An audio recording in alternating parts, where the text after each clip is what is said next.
Bapak Ibu Saudara, mari kita sama-sama belajar kebenaran firman Tuhan. Bapak Ibu yang dikasih oleh Tuhan, Bapak Ibu tahu cerita tentang Daud dan Saul. Daud adalah raja dan Saul adalah raja. Dua orang ini adalah raja tapi dengan kepribadian yang berbeda. Daud dan Saul sama-sama melakukan kesalahan di hadapan Tuhan. Yang membedakannya adalah Daud melakukan lebih banyak dari Saul. Apa kesalahan dari Saul? Saul tidak dengar apa yang dikatakan oleh Tuhan untuk menumpas orang Amalek, dan Saul juga mempersembahkan korban sebelum Samuel datang seperti yang Tuhan firmankan. Ternyata Daud lebih banyak kesalahannya. Apa kesalahan daripada Daud? Daud melakukan pembunuhan. Daud merencanakan sebagai otak pembunuhan atas Uria, suami dari Bathsheba. Bathsheba direbut oleh Daud. Dia berzina, dia melakukan hal yang tidak pantas di hadapan Tuhan. Terlebih lagi apa yang dilakukan oleh Daud. Beberapa hari kita sudah baca dalam kitab 1 Tawarik, dikatakan di sana Daud menghitung orang-orang yang ada di Israel, dan itu menjadi kekejian di mata Tuhan. Tapi apa yang membedakan Saul dan Daud? Daud meskipun melakukan banyak kesalahan, dia memilih untuk dengar apa kata Tuhan. Berbeda dengan Saul, dia tetap tinggal dalam denial, dalam penyangkalan, tidak melakukan kesalahan di hadapan Tuhan. Lalu apa terjadi? Daud tetap mendapat kasih karunia di mata Tuhan. Sedemikian rupanya. Bapak Ibu Saudara dikasih oleh Tuhan, mari pada malam hari ini kita belajar. Saya tidak lebih pintar dari Bapak Ibu, namun sama-sama kita belajar. Firman Tuhan ini juga datang untuk saya, juga kepada kita semua. Malam hari ini tema khotbah yang saya ambil adalah hampiri dan dengar.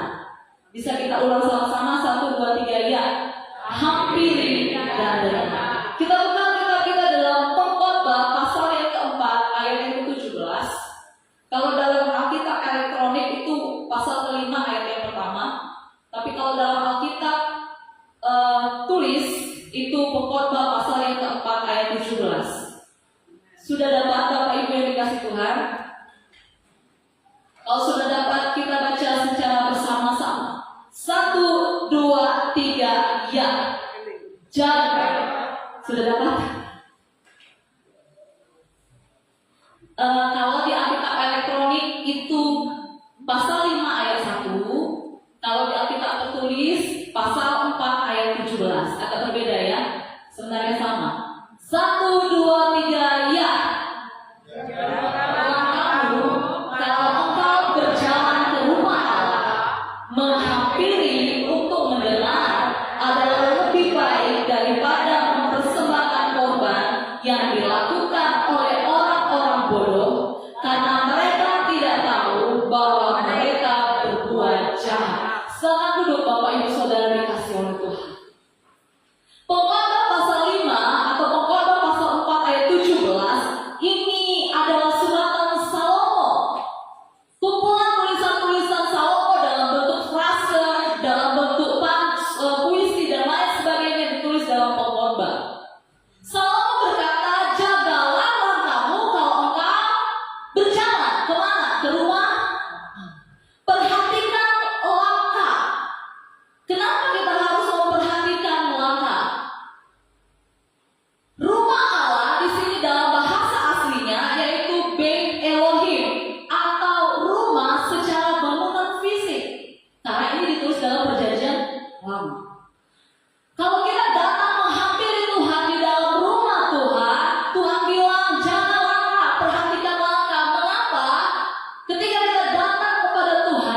kita punya sikap yang hormat dan tunduk kepada Tuhan.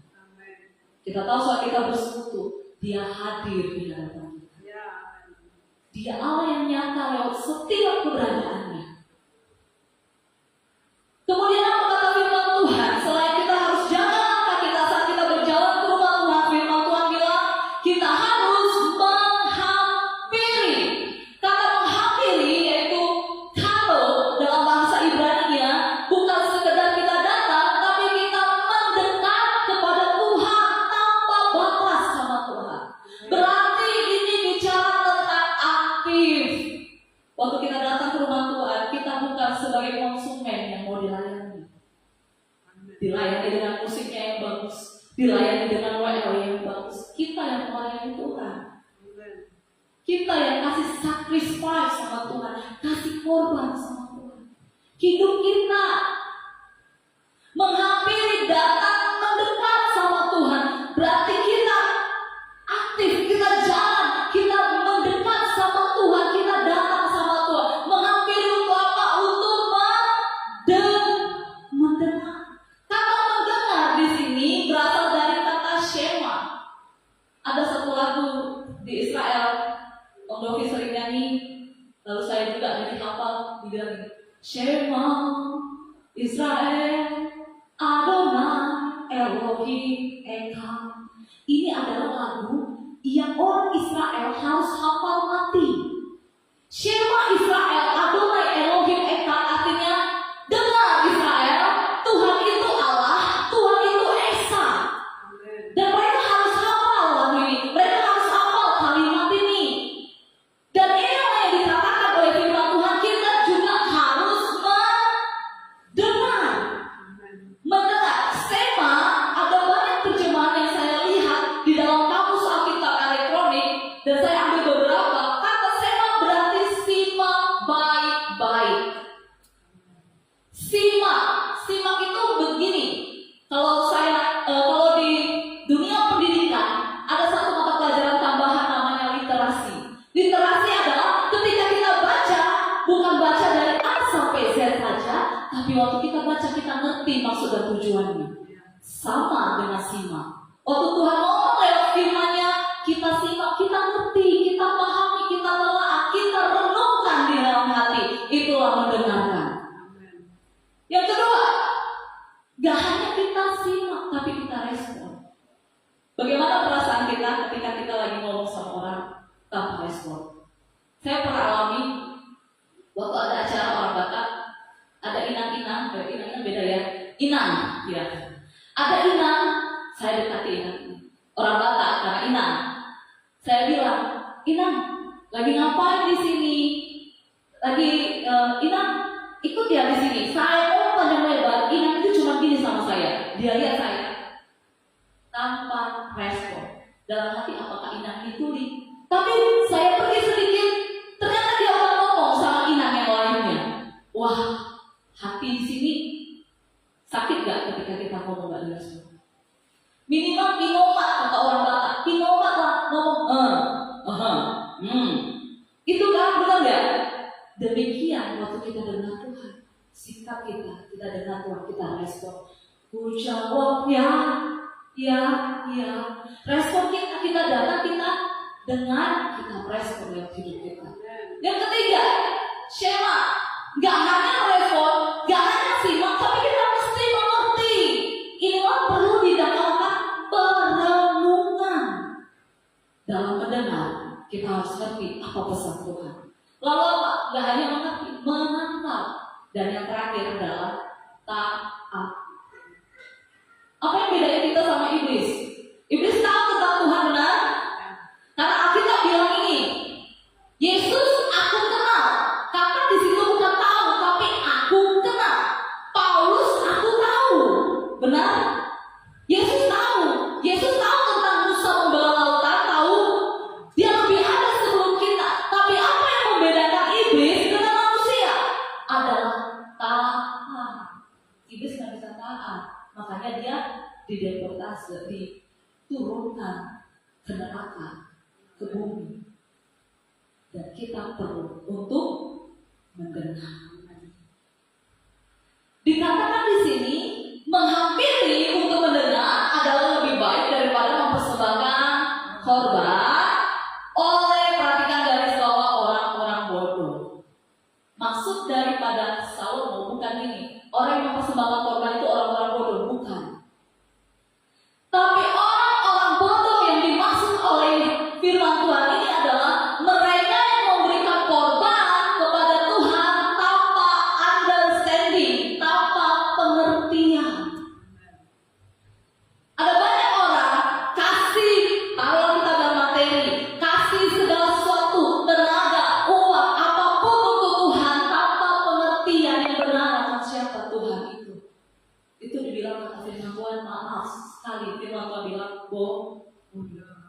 Mengapa kita memberi? Karena ada sesuatu yang meluap dari hati. Karena aku sudah menikmati cinta Tuhan. Karena aku sudah mengasihi Tuhan. Lalu aku memberi. Itulah memberi dengan pengertian yang benar. Bukan karena motivasi yang lain, kata firman Tuhan. Perhatikan, Maria, saudara Marta, saudara Lazarus. Waktu Lazarus dibangkitkan, Yesus makan bersama Lazarus, bersama dengan murid-muridnya. Apa dilakukan oleh Maria? Dia mengambil minyak narwastu 1 kati 1 liter, seharga 1 tahun harga bekerja. Dia patahkan kepalanya minyak narwastu, dia kasih ke kaki Yesus. Korban. Kenapa Maria lakukan? Karena hati, bukan karena dirinya orang. Kalau kita melakukan sesuatu supaya dilihat orang, bodohlah kita. Tapi karena saya kasih sama Tuhan, saya raja di atas segala raja datang ke rumahku, aku kasih yang terbaik bagi Tuhan. Amin. Mempersembahkan korban berarti juga menyembah Tuhan. Penyembahan kita dinikmati oleh siapa? Oleh Tuhan. Makanya datang jangan hanya untuk dengar khotbah saja, tapi nikmati di penyembahan paling awal, pujian, bahkan penyembahan di akhir. Nikmati karena penyembahan itu bicara berurusan langsung dengan Tuhan. Kita langsung ya datang sama Tuhan. Kita nyanyi karena memang Dia layak terima nyanyi. Tapi Dia memang layak terima glory atas setiap kehidupan kita. Tapi apa kata firman Tuhan? Ketika kita menjadi orang-orang yang bodoh, yang mempersembahkan korban tanpa pengertian yang benar, mereka tidak tahu bahwa mereka berbuat jahat. Makanya harus kita hati-hati dalam langkah kita ke rumah Tuhan. Amin. Jangan seperti dalam Samuel, Tuhan melihat apa yang manusia melihat apa yang di depan mata, tapi Tuhan melihat apa yang ada di dalam hati. Nah, 2 kisah yang akan saya ambil, 2 kisah dari Alkitab yang sangat berbeda, dan kita akan pelajari bagaimana mereka memperhatikan hidup mereka di hadapan Tuhan. Yang pertama, tadi pagi waktu Beston kami membaca tentang kitab Hakim-Hakim, tentang seorang yang sangat terkenal, kita semua tahu namanya Simpson. Berapa banyak yang kita sudah tahu tentang Simpson? Amin. Kita tahu Simpson adalah Nazir Allah. Dia diberkati oleh Tuhan. Dia terima pengurapan yang besar daripada Tuhan. Tapi kebanyakan kita, bahkan guru-guru sekolah minggu, mengajarkan kepada anak-anak sekolah minggu bahwa Simpson itu jatuh karena Delila. Benar atau tidak? Orang bilang Simpson itu jatuh, hancur karena wanita, karena perempuan. Ternyata dalam firman Tuhan, Delila hanyalah pukulan terakhir kejatuhan Simpson. Simpson bukan jatuh hanya karena Delila, ternyata Bapak Ibu Saudara dikasih oleh Tuhan. Delila dalam arti namanya itu namanya manja-manja atau lemah.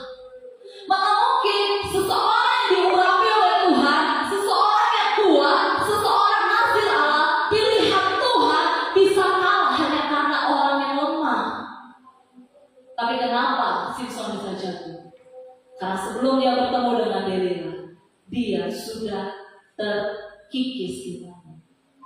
Delila adalah roh yang bekerja di akhir zaman.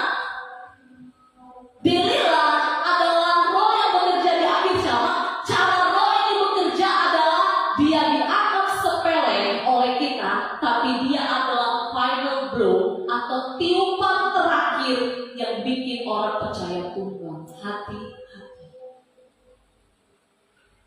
Delila ini adalah roh atau orang yang memanipulasi kita sehingga kita tidak lagi terfokus pada tujuan awal, yaitu Kristus. Makanya kita harus hati. Simpson dikatakan dalam bahasa Inggrisnya Samson. Dia nazir Allah. Ada 3 hal yang tidak boleh dilakukan oleh Simpson. 1,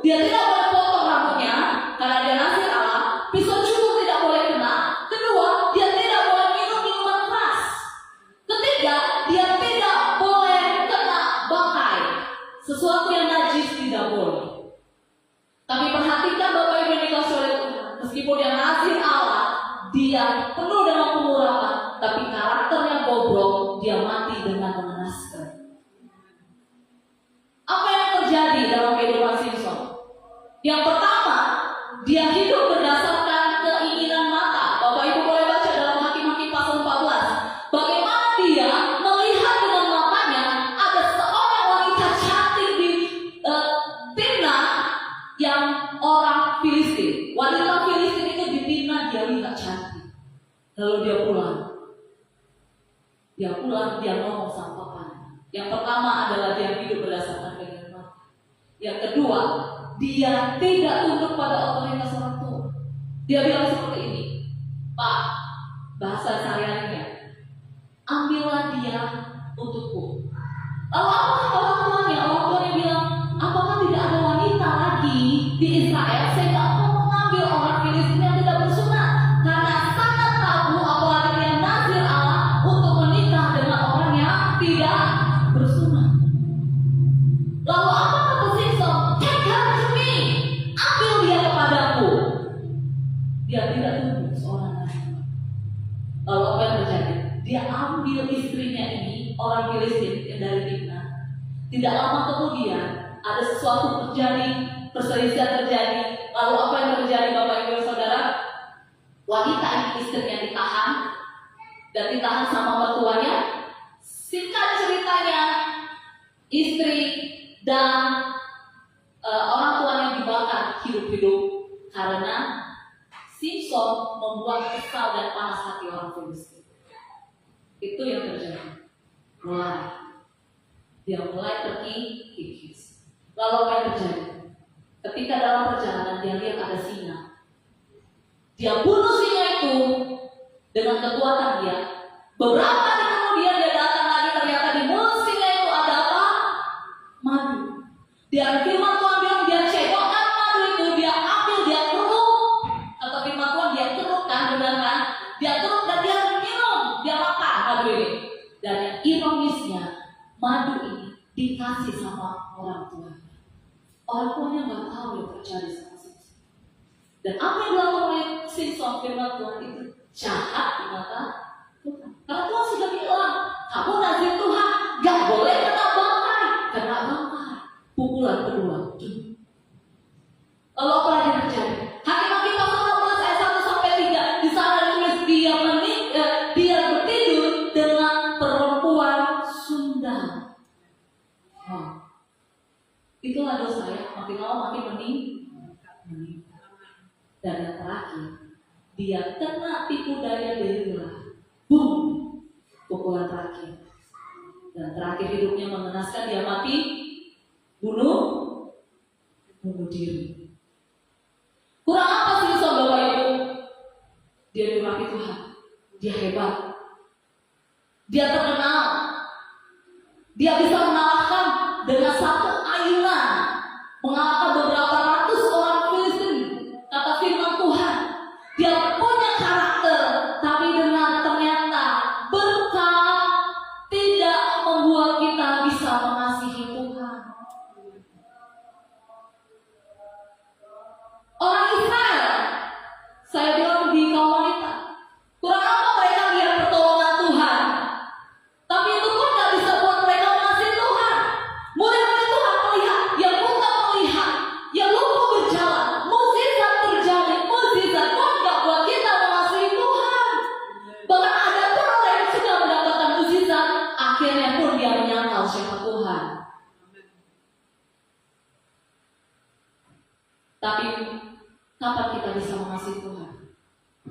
Di padang gurun, di dalam tengah-tengah masalah, dihimpit, ditekan, di situ kasih kita dibangun dalam Tuhan. Kalau kita mengalami masalah, bagus, karena di situ pintu gerbangnya Tuhan untuk memperkenalkan siapa dirinya. Kalau mau dikhianati Bapak Ibu, bagus. Karena di situ kau dapat melihat dia Allah Yehova Syama yang tidak pernah meninggalkan engkau dan saya. Kalau engkau terluka, bagus. Di situ engkau melihat dia Allah sahabat terbaik yang kita miliki. Kalau engkau hari kekurangan, bagus. Kalau engkau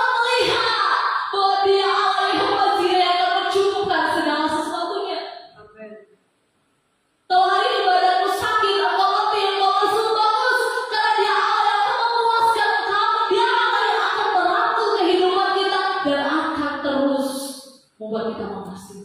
Hanya itu kuncinya. Makanya di dalam firman Tuhan untuk buat kita lihat kasih Tuhan. Apa yang sedang dialami. Penyembahan kita itu seperti masalah yang kita bawa, Bapak Ibu, yang dikasih oleh Tuhan. Setiap kita punya masalah berbeda-beda, benar? Saya nggak bisa gantikan posisi Ibu Daniel 9 juta. Demikian Ibu Daniel 9 juta tidak bisa gantikan posisi saya. Itu yang membuat kita spesial.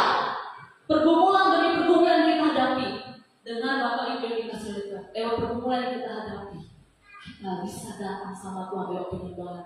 Waktu kita lihat, bukan lagi kita lihat masalah kita cuma lihat Kristus yang mengasihi aku lewat persoalan yang alami. Itu dia. Amin.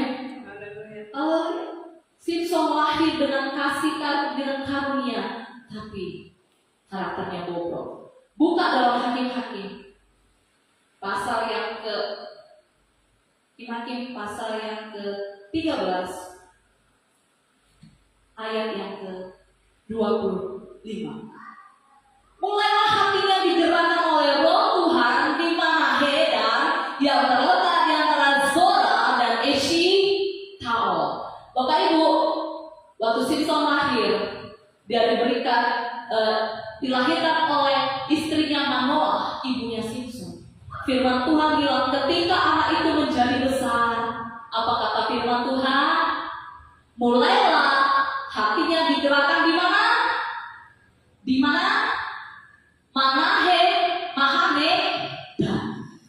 Mahaneda itu bicara tentang kemah prajurit atau kemah tentara. Bapak Ibu yang dikasih oleh Tuhan, kalau Bapak Ibu punya Alkitab terjemahan lama, di dalam Alkitab itu dibilang Mahaneda itu adalah kemah tentara, kemah prajurit. Tahu Bapak Ibu, ketika kita di dalam persekutuan, di dalam ibadah, kita sementara dilatih.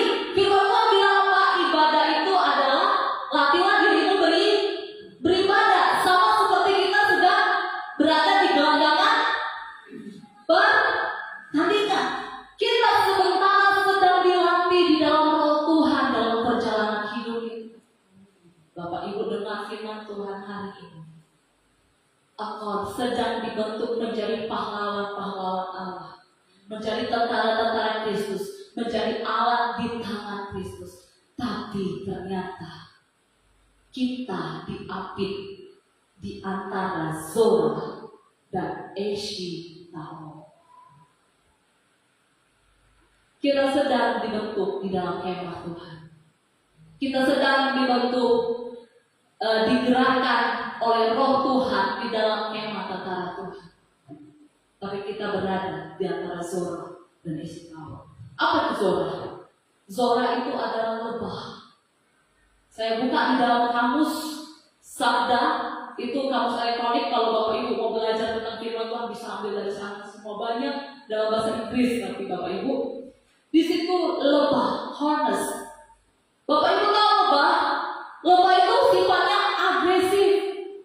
Lebah itu bisa gimana pun ceritanya dia akan kejar, benar atau tidak? Agresif, lebah. Tetapi Eshitaol itu artinya menunduk, sikap memohon. Ketika kita dalam kemah Tuhan, akan ada dua pilihan. Mana yang mau pilih? Zora atau Eshitaol? Ketika ada persoalan terjadi, engkau meronta-ronta seperti lebah, atau engkau tetap ambil tindakan, engkau seperti Eshitaol yang menunduk dan mohon kepada Tuhan. Simpson, dia pilih Zora. Dia punya dengan urapan Tuhan. Dia diperlengkapi dari kuasa yang maha tinggi dengan karunia. Dia diperlengkapi dengan urapan Tuhan di Mahaneda. Tapi dia pilih Zora. Bahwa hari ini pilihan ada di dalam tangan kita. Bapak Ibu, berbeda dengan yang dialami oleh Samuel. Tadi kita sudah belajar tentang Simpson. Masih ada waktu kita belajar tentang Samuel. Samuel, seorang nabi Tuhan. Firman Tuhan mencatat bahwa Hana bernazar bahwa Samuel akan dijadikan sebagai hamba Tuhan di mana? Dibaik Tuhan. Tapi tahu nggak Bapak Ibu Saudara dikasih oleh Tuhan? Firman Tuhan bilang, Samuel pergi ke bait Tuhan usianya 3 tahun setelah disapih. Gak ditulis 3 tahun, tapi katanya disapih. Berarti kalau disapih kira-kira lebih segitu. Sama seperti usia anak saya Elsonia nomor 2. Samuel dinanti-nanti, tapi ketika disapih dia dikasih oleh Tuhan. Dia ditaruh di mana, Bapak Ibu saya mau tanya? Ditaruh Hana kemana setelah dia disapih? Ke rumah Imam Eli, ke bait Allah lebih tepatnya. Dia ditaruh di bait Allah.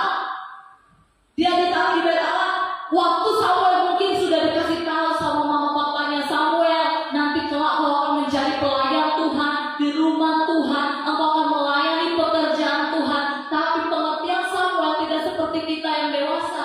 Bagaimana mungkin anak yang umur 3 tahun dapat memahami tentang melayani Tuhan? Benar tidak? Tepatnya dia ditaruh di bait Allah. Dia nggak ditaruh di temzon, dia nggak ditaruh di tempat-tempat yang bermain, ada taman bermain, tapi di mana? Di bait Allah. Ngapain Samuel di bait Allah, Bapak Ibu? Menjadi pelayan Tuhan. Pelayan Tuhan bukan langsung sesuatu yang besar. Nyapu, ngepel, melap perabotan rumah Tuhan. Lalu apa yang terjadi sama Samuel? Bisa nggak bayangin? Samuel harus berpisah sama orang tuanya di usia 3 tahun. Apakah Samuel bilang, dadah mama, dengan senang hati? Enggak. Pasti ada tangisan di sana. Dan lebih ironisnya lagi, firman Tuhan bilang, papa dan mamanya 1 tahun sekali mengunjungi Samuel. Ada yang tahan ibu-ibu seperti itu? Dan lebih ironisnya lagi, papa mamanya pasti bilang, Samuel, kamu tinggal di sini seumur hidup. Orang tuanya hanya kasih 1 tahun sekali jubah kepada Samuel. Wow. Mengerikan bukan? Sebagai anak, tetapi dengar kata firman Tuhan. Di dalam 1 Samuel pasal 3 ayat yang pertama.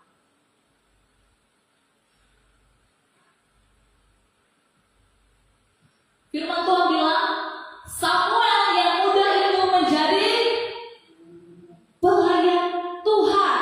Menjadi pelayan Tuhan di bawah pengawasan Eli. Pada masa itu firman Tuhan jarang, penglihatan-penglihatan pun tidak sering. Bapak Ibu ini dikasih oleh Tuhan.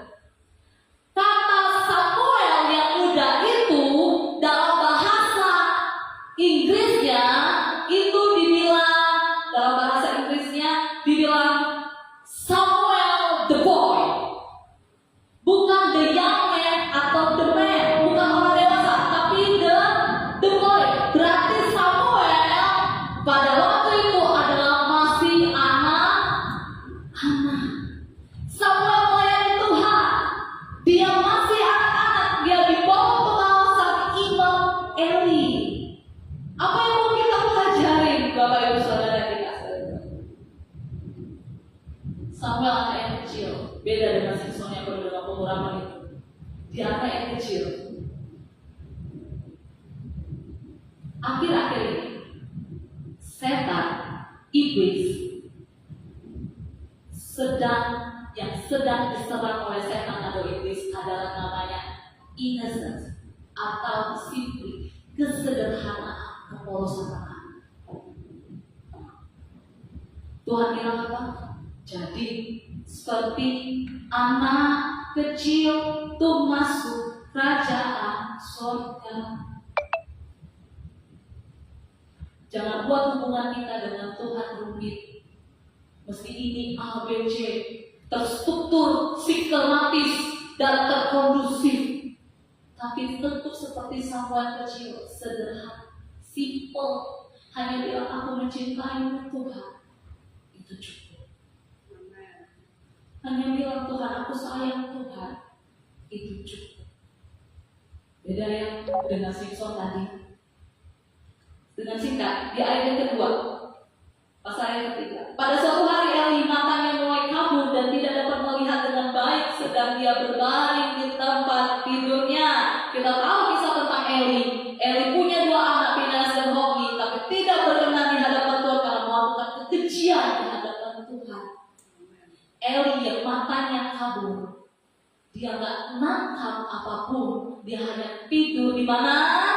di tempat tidurnya. Tapi perhatikan ayat yang ketiga.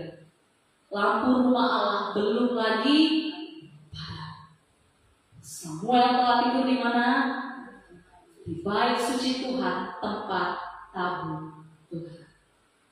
Eli punya jabatan, dia diurapi, dia nomor 1 di Israel. Samuel hanya seorang bocah yang belum kenal Tuhan, kata firman Tuhan. Tapi dengar baik-baik Bapak Ibu, kabar baik.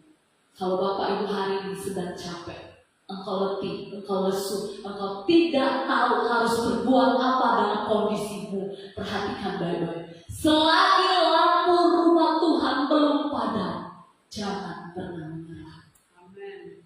Selagi lampu Tuhan belum padam, katakan, God, I will let you go. Aku gak mau biarkan engkau pergi sampai engkau lakukan sesuatu atas hidupku. Belajar dari Samuel. Dia tidur di mana? Di bait Allah. Singkat cerita, dia mendengar Tuhan. He got the favor of God. Dia dapat perkenanan Tuhan. Bukan sesuatu yang besar Samuel. Enggak dimulai dari Nazir Samuel. Hanya anak kecil. The boy.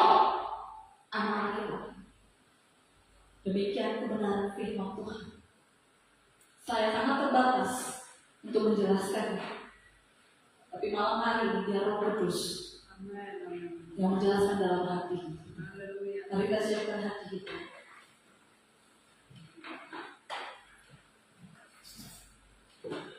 Bapak, terima kasih untuk pengertianmu malam ini.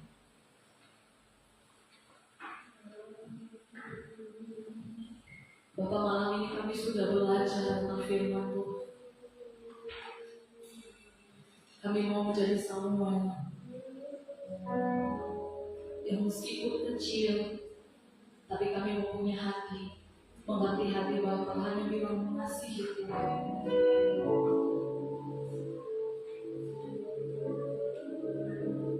Mari malam ini kita datang di hadapan Tuhan. Mari kita hampiri dan kita dengar Dia bicara.